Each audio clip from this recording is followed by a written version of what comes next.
1, 2, 3, yeah!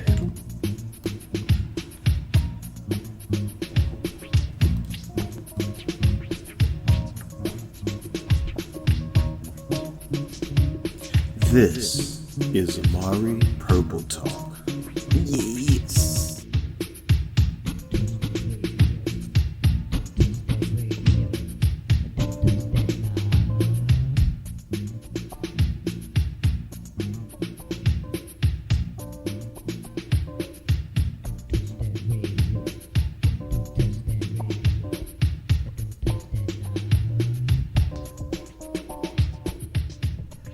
Welcome to episode 91 of Amari Purple Talk, a podcast where I share my thoughts on the Prince musical singularity.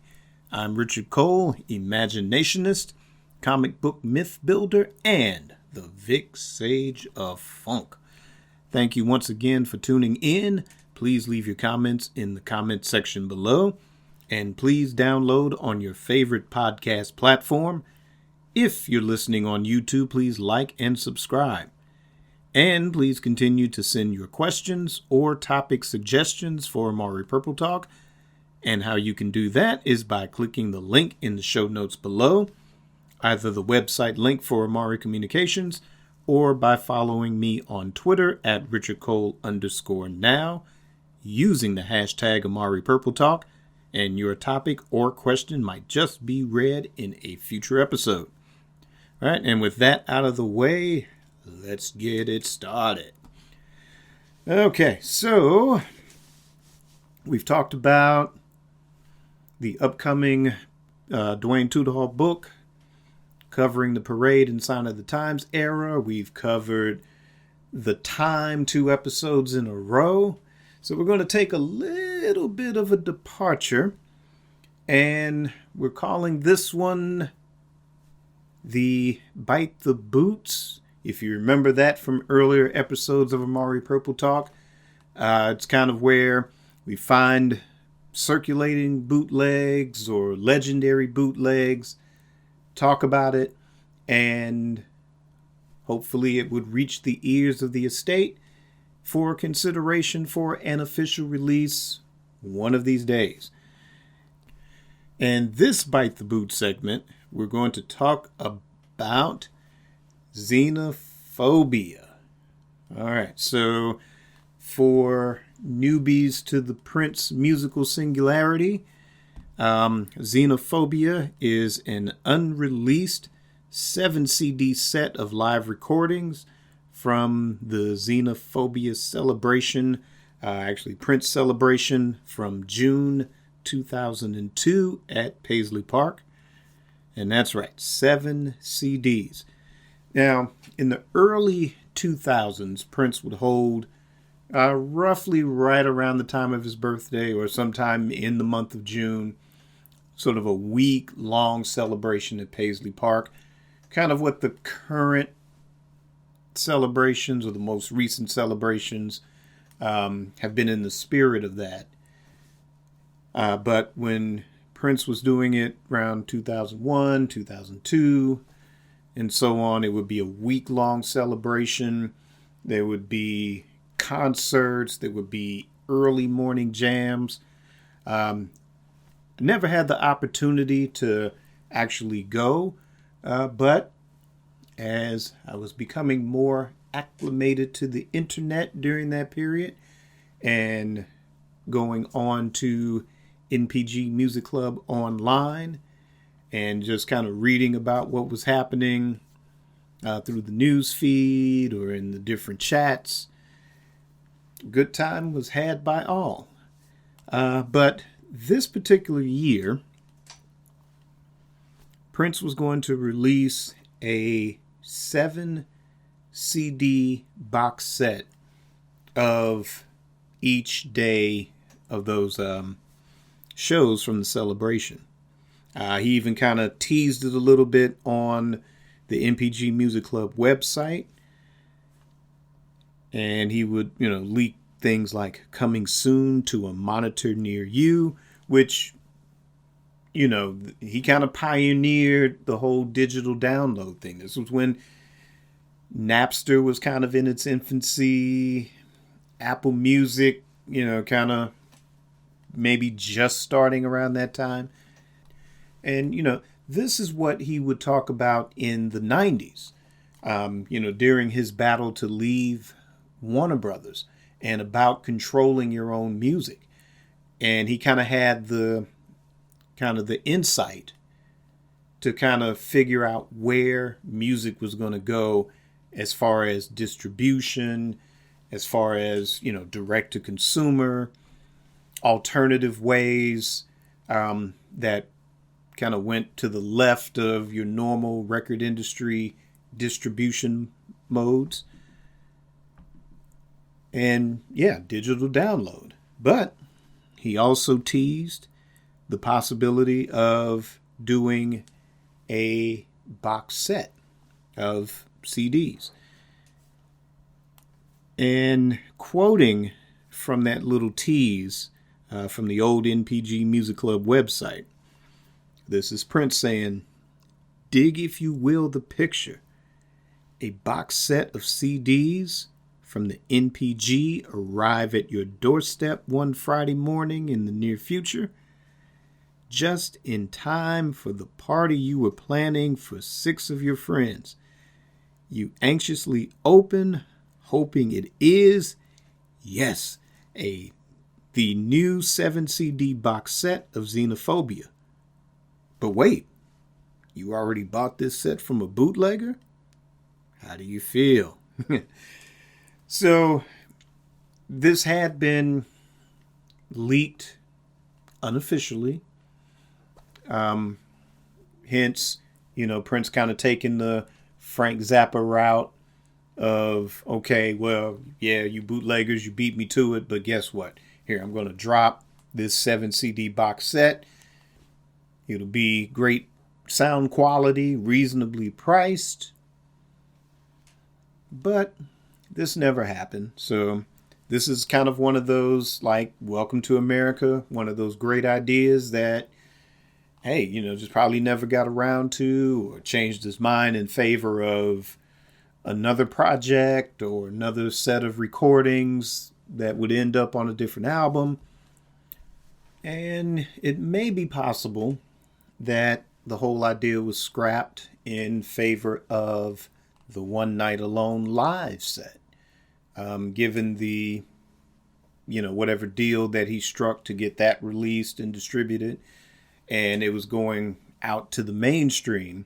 So the possibility of making even more money, although, selling it to club members, whether it was digital download or, direct to consumer physical media, I mean, it could have been pretty lucrative as well. But again, it's one of those things that we'll never fully know, or unless there is somebody in the know, go ahead and correct me in the comments.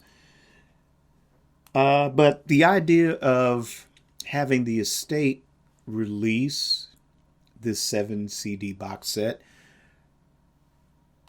the idea for me came from an announcement from the David Bowie estate that they were putting back into print. This is a multi-CD box set, and that box set is titled David Bowie Brilliant Live Adventures 1995 to 1999. So I guess each CD or a couple of CDs would commemorate a concert from that particular period in David Bowie's career. And you notice it's a later set, nothing from the, I guess what you would call his classic 70s era. Definitely nothing from the sort of Let's Dance period, the 80s, or was that the Spiders from, I think that was like mid to later 80s period. So this is, to me, like an era that I'm not familiar with in regards to David Bowie's career. I kind of shared this tweet about David Bowie's box set. And the response was pretty good. It's like, yeah, the Prince estate should do something similar. I've had responses talking about the possibility of doing First Avenue shows in this vein. But I'm going to pretty much wager that the number of Paisley Park performances definitely outweigh the First Avenue stuff. And a lot of the First Avenue shows would be better suited as standalone releases. I mean, you could still do a box set as well. I could see it working. But when you have the 1983 benefit concert, which, there's going to be a documentary. I guess it's still in the works, and hopefully Apple TV is still going to drop that at some point. So you'll have that, and maybe that might be something that would come with a standalone CD as part of the promotion of that. So that would kind of eliminate that from play.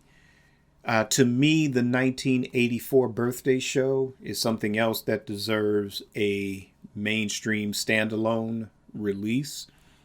To me, it's that good.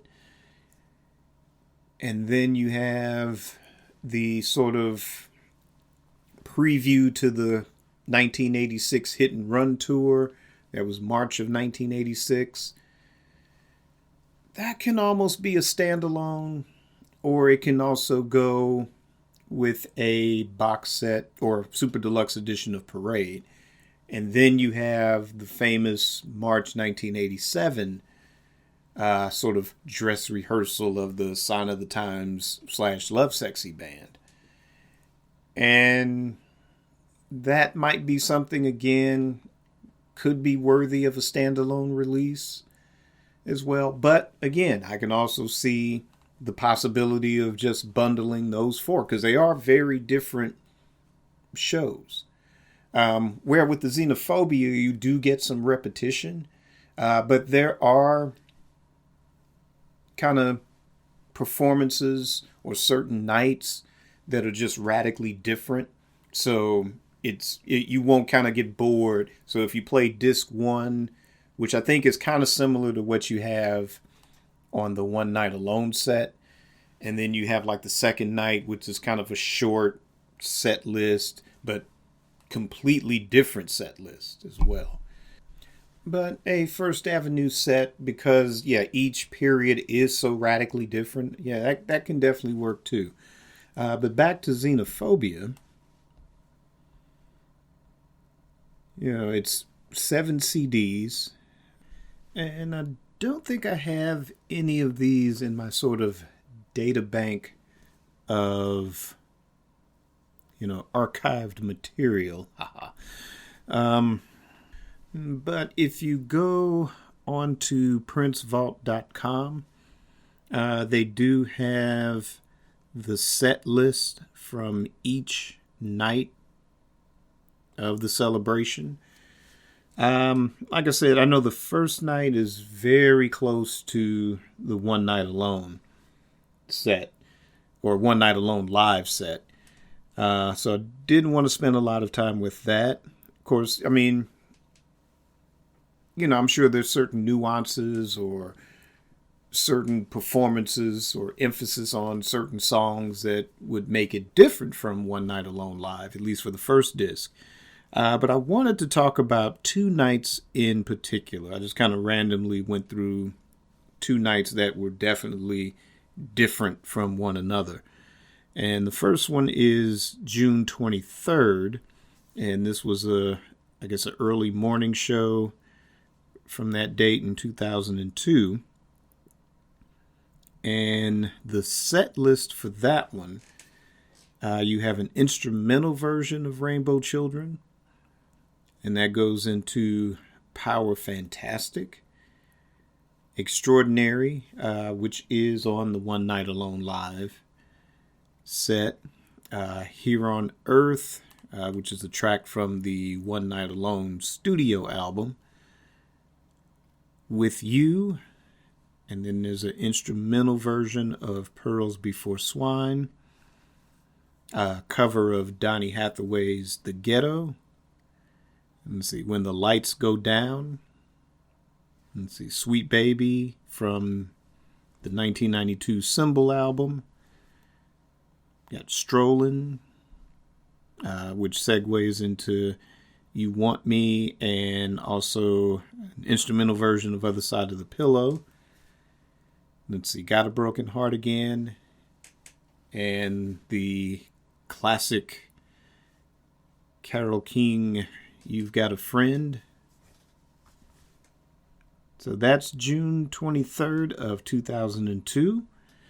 And, what's so great about having a set like that is that everything is different. So you're not getting the same set list and, maybe one performance of one song is better than the one on disc 2 versus the other one, or you're not really competing against overall experience, but you're getting a different experience. And to me, that was a brilliant idea of the celebration. I wish I would have been able to have been in the position to go to one of those. But looking at the set lists, you got a little something special each night, and that was cool, so you didn't get bored that week.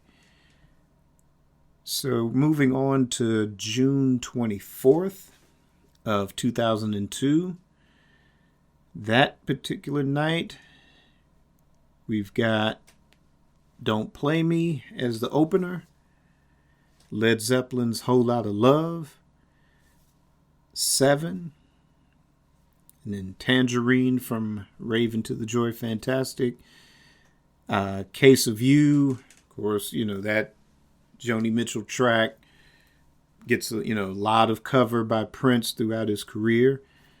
You've got Pink Cashmere, One Kiss at a Time, Alphabet Street, Girls and Boys, Sometimes I Feel Like a Motherless Child, and The Truth, which we're coming up on Record Store Day. So, like I said, I'm going to try to get my hands on that vinyl because it deserves a standalone release. I'm glad that's coming. Let's see, something called Bill Collector Blues, The Other Side of the Pillow, She Loves Me for Me, Peach, Wherever You Go, Whatever You Do, Forever in My Life, Last December, Things Ain't What They Used to Be, and then How Come You Don't Call Me Anymore, Diamonds and Pearls, The Beautiful Ones, Free. So you kind of get a little throwback with Prince, especially during this period where he was kind of a little bit putting some distance behind sort of classic era or classic 80s Prince. But this particular night, the show is starting to end with Prince kind of going, a little throwback. I don't know what date the 24th would have been on, if it was a way back Wednesday or a throwback Thursday. Who knows? But yeah, some definite heavy hitters on that night. Let's see. Starfish and Coffee. Sometimes It Snows in April. Let's see. I Love You But Don't Trust You Anymore. And then Prince and the Band. And then it closes with the track Xenophobia. So I think this is something that would work.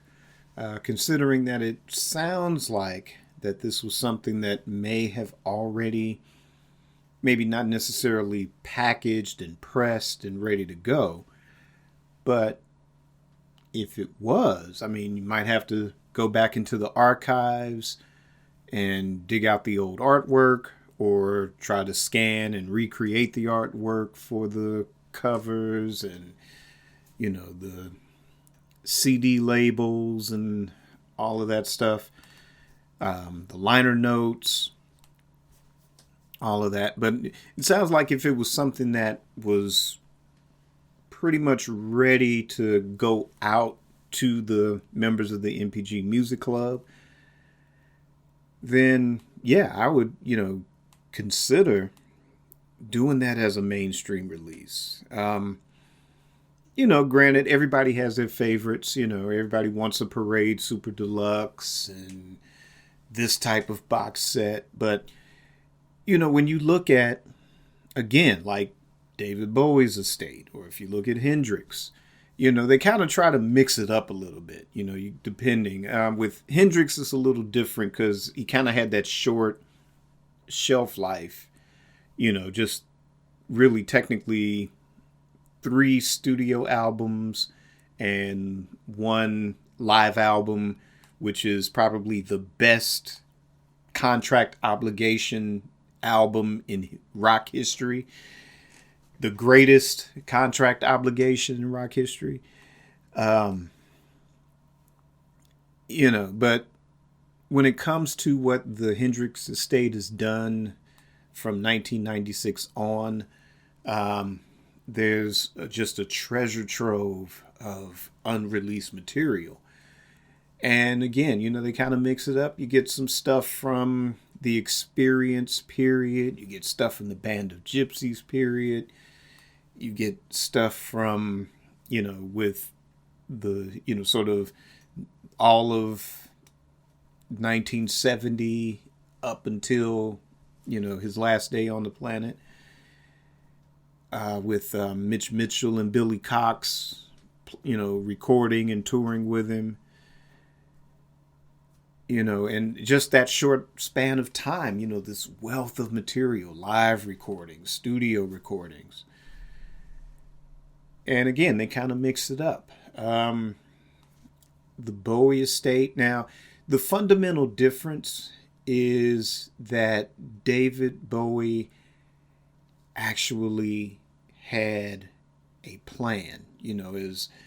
As bittersweet as that is for his fan base, but the fact that he knew his time was up, to craft an album that says, thank you and farewell,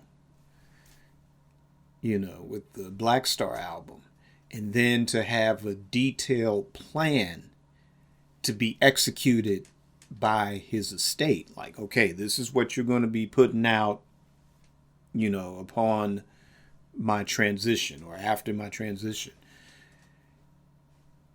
Where, Prince, I don't think that he set out to die. I don't think that it was a planned thing. You kind of get that stuff where it's like, oh, he knew.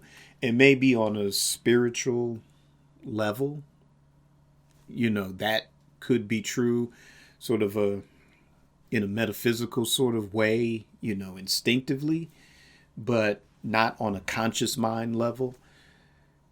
So, with that, we don't necessarily get that. And, we have to kind of rely on a Troy Carter or Michael Howe to kind of just, as they go through the vault, as they continue to archive things, they may have a plan. It's just that, they're not letting us in on the plan, where I think it would be, of course, records work different than movies. And something like, say, the MCU, it's a totally different model because they plan 5 years ahead. So with that in mind, when there's a Comic-Con or D23 or a special thing on YouTube or whatever, they can come out and say, okay, for phase 5, this is our slate of movies. This is stuff that's in production, pre-production, and is going into production soon. And we plan to have these released on these certain dates. Where the music industry, it's a little bit different. Again, where you have the Hendrix estate, they pretty much have a plan. The Zappa estate pretty much has a plan. David Bowie definitely had a plan. And I do believe that Michael Howe and Troy Carter, they have a plan. But like I said, it's not like, okay, Prince Celebration 2022, 2023, we're going to get up and announce these 4 projects, So March 2024, Parade Super Deluxe. June 2024, Xenophobia box set. We don't get that. It's kind of like it's a different promotion model than, say, motion pictures. So, but it would be nice. It'd be nice to be able to do that. If the next celebration, once we're all able to attend, to have that as part of the celebration. Like, okay, this is what we're going to release next year. Now, it would be easier to do that, as was discussed previously in a previous episode regarding some type of quarterly schedule. And what I proposed, what would make that work efficiently would be to have a direct-to-consumer model. In other words, resurrect the MPG Music Club if you have to. Or, don't even make it that exclusive. Just like the Zappa estate. Just have a website where not only do you get the official mainstream albums, but you get their Beat the Boot stuff too that you can order and download. You don't have to sign up and be a member or pay a fee or anything like that. It's just like you go on there and it's like, oh, that's that one show that used to be bootlegged, and I want to buy that. Bam. You buy the digital download, or you can order the physical copy. Just make it accessible to everyone. So as everyone discovers or does the deep dive, then I think it could work that way. But even without that particular business model, again, I think that they have a plan, and we have to be patient too. We have to be very, very patient. I know we want it all. It's like we want the keys to the vault, and we just want to go in and pull up all the reel-to-reel tapes and the cassette tapes and CDs, DAT tapes, whatever's in there, and just like, I want to listen to everything. But, you'll kind of end up like Burgess Meredith's character in The Twilight Zone, where it's like, I'll have all the time to read. And then you'll break your glasses, or you go in there, you'll be so overwhelmed, you'll pass out or whatever. But, again, like I said, you look at a lot of the other estates, they've had, well, except for David Bowie, I mean, Zappa, Hendrix, and I always use them as examples when trying to explain some of these proposed ideas for the estate, or why the estate is or is not doing A, B, C, or D. And to kind of answer some of the Prince musical singularity questions of why don't they just dump everything out, or I'd rather have Parade than rather have this and that set or that, It's just that the other estates, they've had a 20, 25, 30-year head start.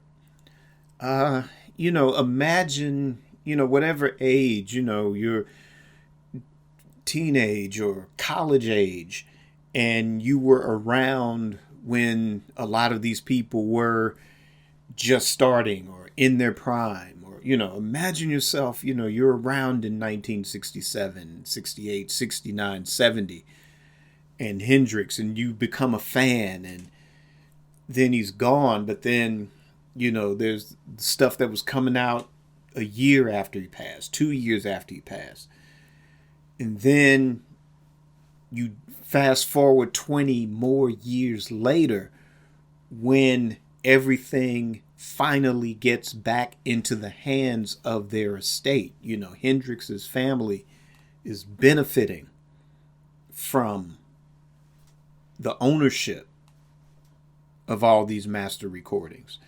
So imagine having to wait 20 years to get good quality product. like that.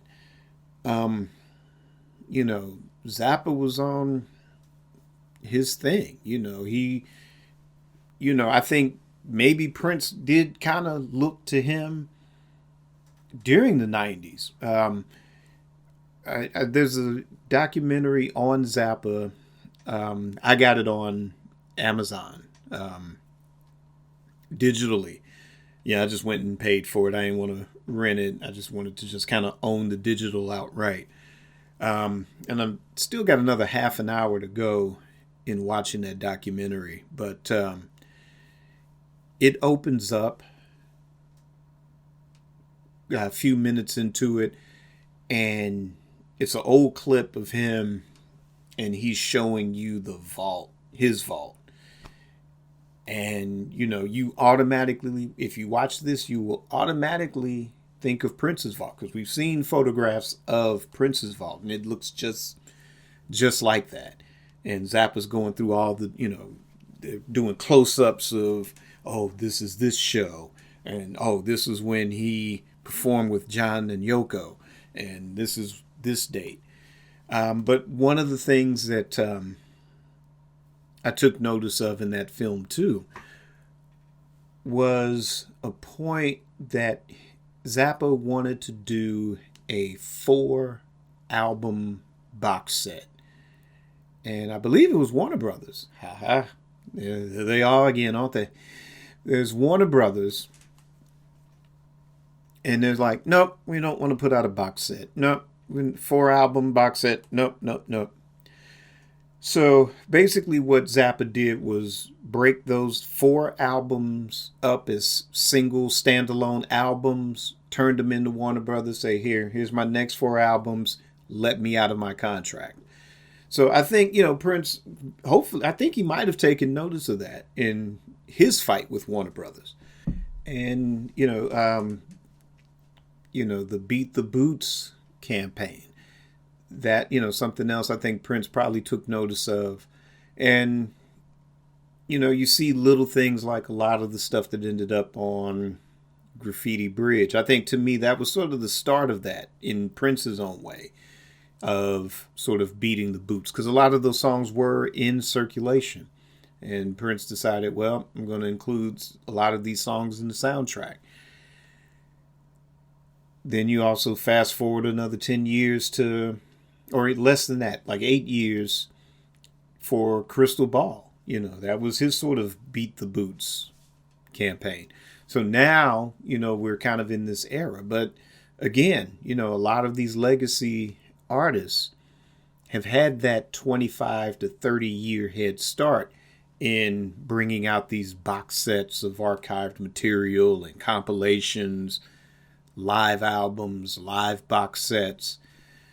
And like I said, imagine you're young in those days, and now, here I am,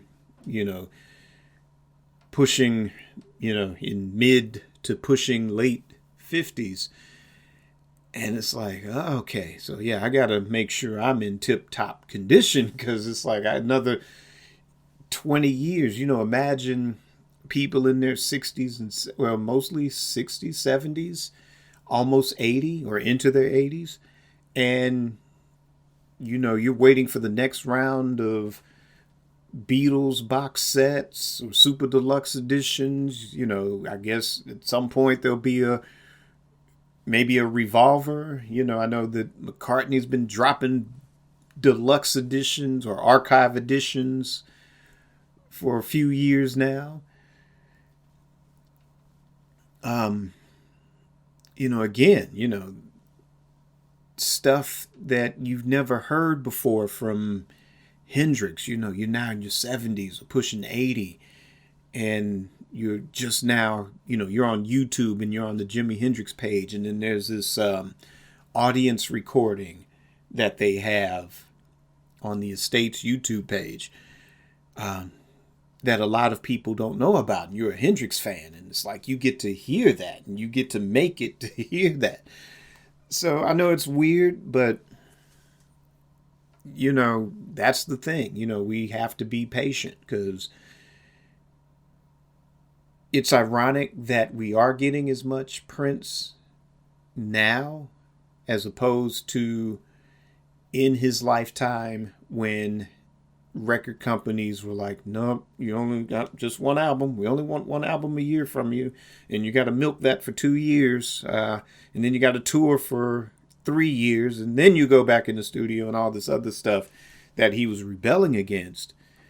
And while kind of in the 90s, kind of early on, we were getting that floodgate of material, Emancipation, 3 albums, Crystal Ball, 3 albums. Then The Truth is snuck in with that. And then the contract obligation stuff. And then fast forward to the NPG Music Club and then the audio shows and then just individual songs. And then later Chocolate Invasion and Slaughterhouse and, and then there's this unreleased stuff like Xenophobia that should come out. And again, I'm looking at the set list from June 24th again. So A Case of You. Oh, and I have to hear this because it includes Night of the Thumposaurus people from by Parliament. And it's like, how is that working? He's playing A Case of You. Have a case of you. And then goes into Gagaguga, Gagaguga, Gagaguga, ga. Okay, yes, I have to hear that. So whoever has the ears of the Prince estate, you're going to have to release this box set so I can hear how this works. Oh, and then, I could see Alphabet Street because it's including the Ballad of Jed Clampett, the theme song from the Beverly Hillbillies. So I can see that working because his sort of later renditions, I think starting with the new tour, the renditions of Alphabet Street have been a little kind of more to the countryside as opposed to kind of the, sort of You Can Make It If You Try by Sly and the Family Stone, that kind of influence. And I'm talking about the guitar riff in the original studio recording. And that is heavily influenced by Sly and the Family Stone's You Can Make It If You Try. So, listen to both back to back and you'll hear, what Freddie Stone is doing on that track and what Prince is doing on his track with that too. So check it out. So, but those sort of later renditions have been kind of more, sped up and got a little country flavor, some country licks in it. So yeah, to sneak the Ballad of Jed Clampett in there, that one makes sense. But A Case of You and then Night of the Thumposaurus people, yeah, I've got to hear I got to hear that transition. So Prince Estate, definitely consider putting this out. Xenophobia 7 CD box set. And then let's talk about the band. We got Prince doing what Prince does. And then we've got John Blackwell on the drums, Rhonda Smith on bass, Renato Neto keyboards, Greg Boyer trombone. We got Maceo playing the saxophone.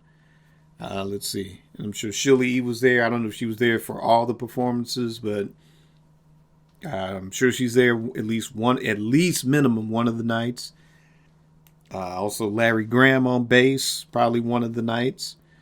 Kirk Johnson percussion, Damon Dixon percussion, Morris Hayes keyboards, Eric Leeds on sax, Najee sax and flute.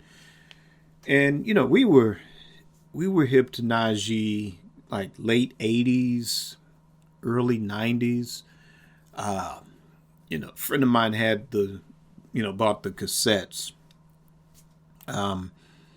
Really haven't personally really listened to him, but I know he was definitely back in the day a Quiet Storm staple. So I kind of heard him more on the radio, to where a friend of mine, he was more of a fan and had the albums on cassette. with that. But, and then too, the girls dug him too. So, they would always talk about Najee too. And, people would go check him out when he would come to town.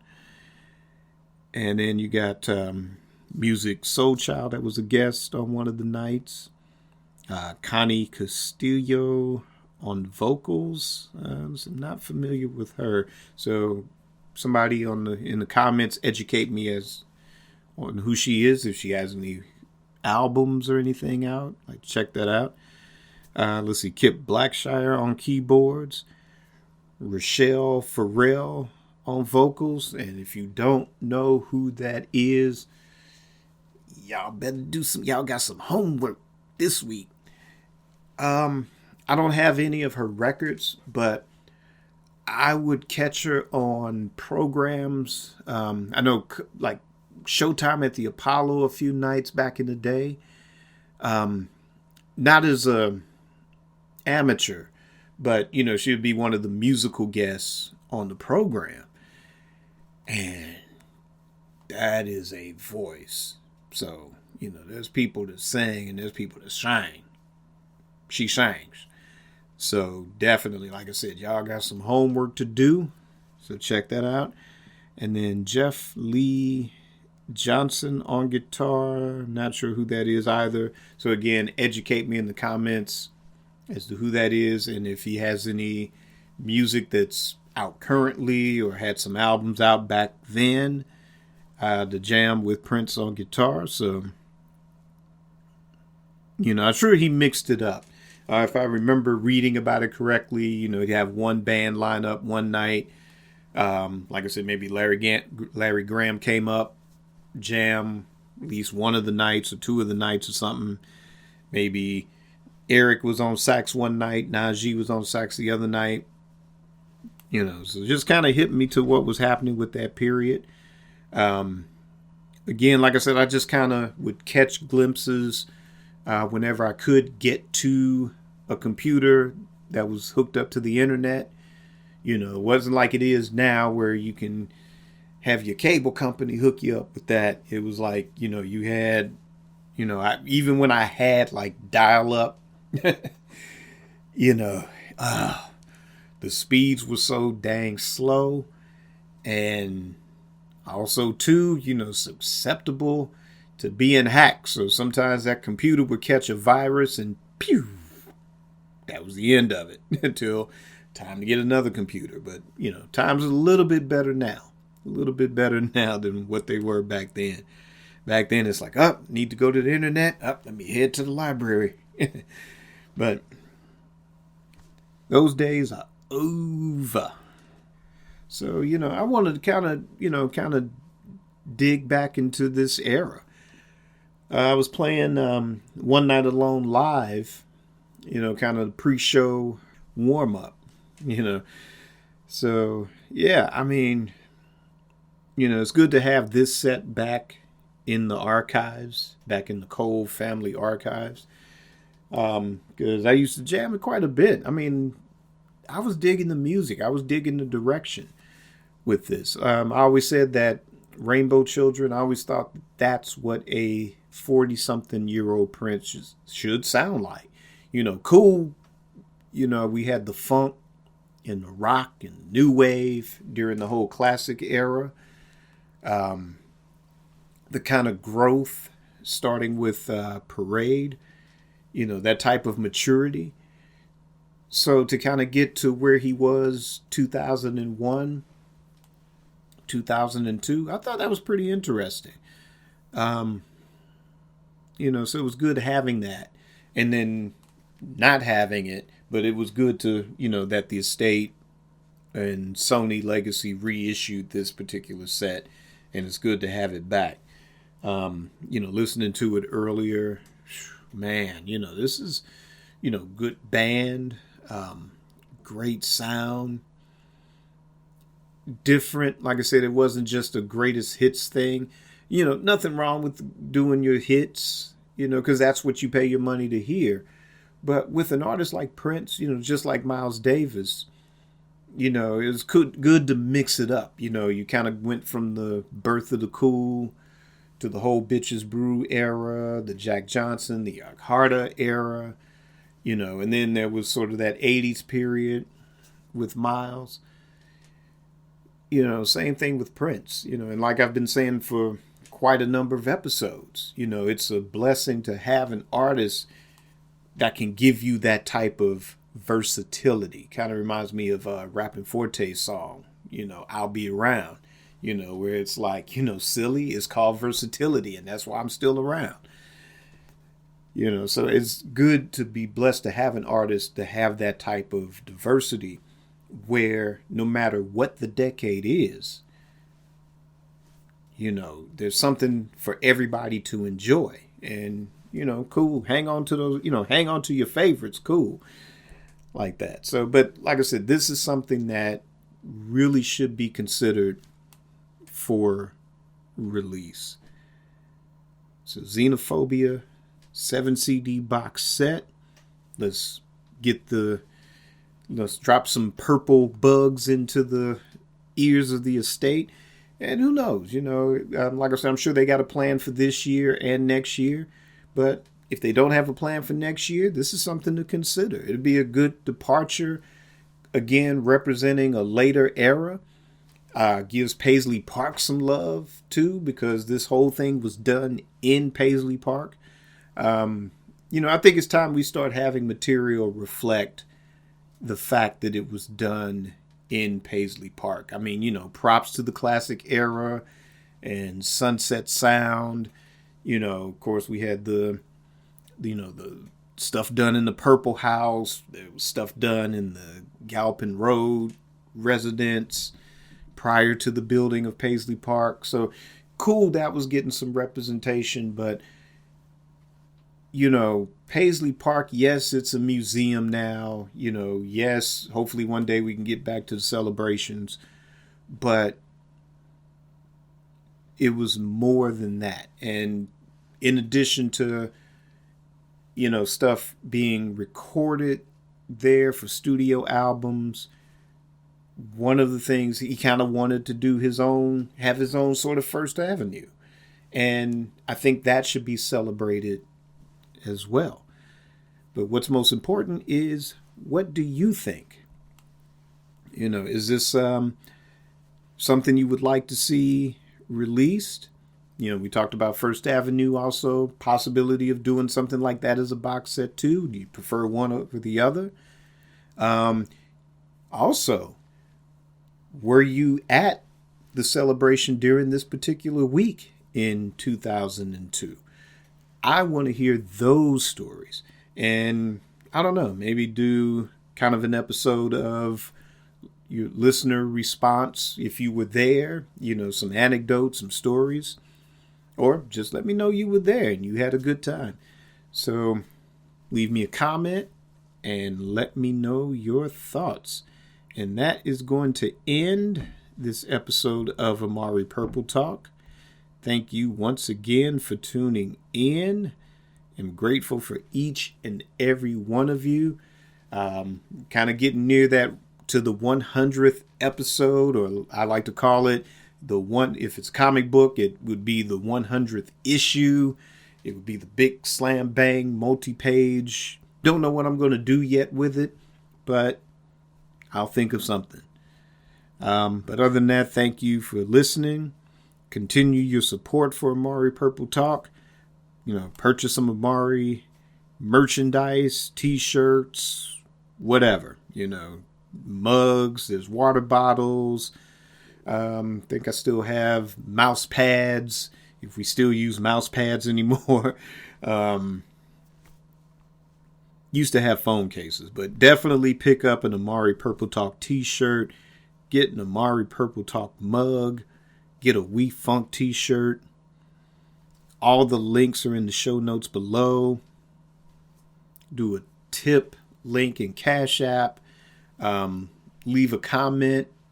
I'll give you a shout out in that next episode, that following episode. But again, links are in the show notes. But what's most important, be safe, be peaceful, be wild, create your day, create your life, enjoy your life, and also keep it purple and on the one.